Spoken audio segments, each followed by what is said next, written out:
মোৰ প্ৰথম প্ৰতিক্ৰিয়াটো এটাই যে গৌৰৱ গগৈ যদি সঁচাকৈ পাকিস্তানৰ এজেণ্ট হয় তেতিয়াহ'লে তেওঁক আজিয়ে জেলত ভৰাব লাগে আৰু জেলত ভৰাই তেওঁ যাতে জীৱনত কেতিয়াও ওলাব নোৱাৰে, আকৌ যাতে পাকিস্তানক কেতিয়াও সহায় কৰিব নোৱাৰে তাৰ কাৰণে ব্যৱস্থা কৰিব লাগে যদি পাকিস্তানৰ এজেণ্ট হয়। কিন্তু যদি পাকিস্তানৰ এজেণ্ট নহয় আৰু আমাৰ হিমন্ত বিশ্ব শৰ্মাই তৈয়াৰ কৰা এজন নাটকৰহে এজেণ্ট, তেতিয়াহ'লে বেহেৰবাৰী আউটপোষ্ট চোৱাৰ নিচিনাকৈ আমি মাজে মাজে এনেকুৱা ধৰণৰ প্ৰেছ মিটবিলাকে চাই থাকিম আৰু হয়নে নহয় আপোনালোকে কওক। যদি সঁচাকৈ পাকিস্তানৰ এজেণ্ট হয় তেতিয়াহ'লে মই জানো যে আজিৰ পৰা কেতিয়াও গৌৰৱ গগৈ আৰু বাহিৰত থাকিব নোৱাৰে। কিন্তু কোনো গ্ৰেপ্তাৰৰ প্ৰসংগ অহা নাই এতিয়ালৈকে, গ্ৰেপ্তাৰৰ কোনো কথা মোক এটা কথা কওকচোন, মই যদি ৰাষ্ট্ৰদ্ৰোহী হওঁ, মই যদি পাকিস্তানী এজেণ্ট হওঁ, তেতিয়াহ'লে মোক বাহিৰত ৰাখিব নেকি কোনোবাই? কোনোবাই বাহিৰত ৰাখিব নেকি? মইতো প্ৰত্যেক দিনাই নহ'লে ৰিপৰ্ট দি থাকিম পাকিস্তানক, আমাৰ ভিতৰৰ দেশৰ খবৰবিলাক দি থাকিম। একদিনৰ কাৰণে কোনোবাই ৰাখিব নেকি? কোনোবাই আপোনাৰ পাকিস্তানী এজেণ্টক বিৰোধী দলপতি হিচাপে লোকসভাত ভাষণ দিবলৈ দিব নেকি? আপোনালোকে নিজেই কওক।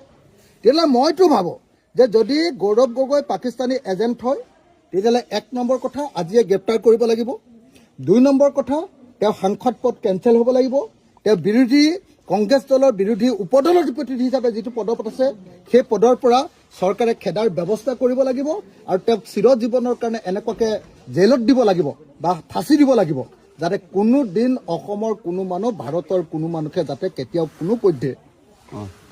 কোনো পধ্যে যাতে এনেকুৱা পাকিস্তানৰ এজেণ্টগিৰি কৰিব নোৱাৰে। কিন্তু যদি গ্ৰেপ্তাৰ নকৰে তেতিয়াহ'লে কি বুলি ক'ম? আৰে মোক যদি আপুনি গম পালে যে মই পাকিস্তানৰ এজেণ্ট, মই পাকিস্তানক খবৰ দি থাকোঁ, তেতিয়াহ'লে মোক আৰু এজেণ্টগিৰি কৰিবলৈ সময় দি থাকিব নেকি আপুনি? আমাৰ দেশৰচোন চব খবৰে দি দিব এনেকৈ, হয়নে নহয় কওক?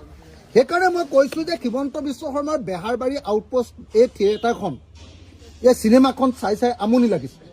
মইতো বেহাৰবাৰী আউটপোষ্ট অকল জেলত থাকোঁতেহে চাইছিলোঁ। জেলত ওলোৱাৰ পাছত মন নাযায়, একেকেইটা কথাকে দি থাকে, একেকেইটা কাহিনীয়ে দি থাকে। একেখন চিৰিয়েল কিমান চাই থাকিম আৰু মানুহকেইটাই নতুন বুদ্ধিদীপ্ত কথাও ক'ব পৰা নাই। একেকেইটা কথাই। এতিয়া হিমন্ত বিশ্ব শৰ্মাকো দেখিলোঁ যোৱা 2 বছৰ ধৰি বোলে পাকিস্তানৰ আমুক কৰিছিলে, গৌৰৱ গগৈ তামুক কৰিছিলে, ভুচুক কৰিছিলে, টুচুক কৰিছিলে, সেইবিলাক কথাকে আকৌ এবাৰ কৈছে। আকৌ সেইবিলাক কথা ক'বৰ কাৰণে দিল্লীৰ পৰা 30জন সাংবাদিকক এৰোপ্লেনত লৈ আহিছে, 5 ষ্টাৰ হোটেলত খুৱাইছে, বোৱাইছে, পিন্ধাইছে আৰু পইচাও দিছে যদি সেইটোও নাজানো, কি দিছে সেইটোও নাজানো।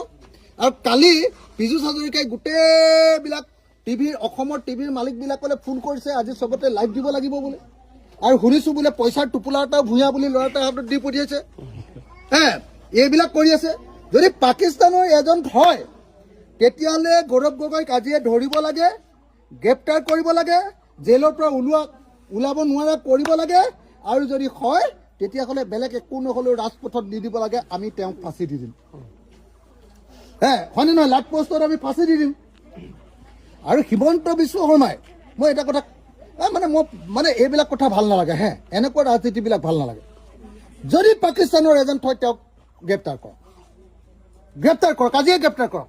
আকৌ বোলে পাকিস্তানৰ এজেণ্ট বুলি গম পালো, এইটো বোলে আকৌ অমিত শ্বাহে চাব, এইটো বোলে আকৌ গৃহ বিভাগে চাব, এইটো বোলে NIA চাব।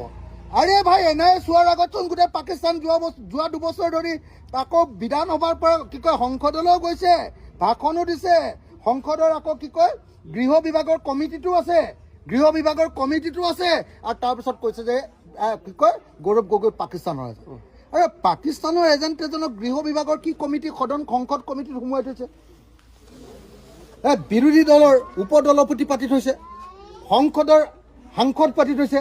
এইটো পাগলাইহে এনেকুৱা কথা কয়, পাগলা মানুহে এনেকুৱা কথা কয়। গতিকে সঁচাকৈ যদি গৌৰৱ গগৈ সঁচাকৈ পাকিস্তানৰ এজেণ্ট, আজিয়ে ধৰক, আজিয়ে গ্ৰেপ্তাৰ কৰক, আজিয়ে ফাঁচি দিয়ক, আৰু নহ'লে বা আজিয়ে পাকিস্তানলৈ তেওঁক ঘূৰাই পঠিয়াই দিয়ক, হয়নে নহয়? আমি এনেকুৱা নাটক চাই নাথাকোঁ। বেহাৰবাৰী আউটপোষ্ট চোৱাৰ বয়স মোৰ গুচি গ'ল। এতিয়া আৰু মই বেহাৰবাৰী আউটপোষ্ট চাব নোৱাৰোঁ। জেলত থাকোঁতে, ফ্ৰী হৈ থাকোঁতে অকণমান চাইছিলোঁ, 2খন ভাল পাইছিলোঁ। তাৰপিছত একেখিনি এক্টিং, একেখিনি কথা, একেখিনি নাটক, সেইখিনি বস্তু চাই থাকিবলৈ মন নাযায়।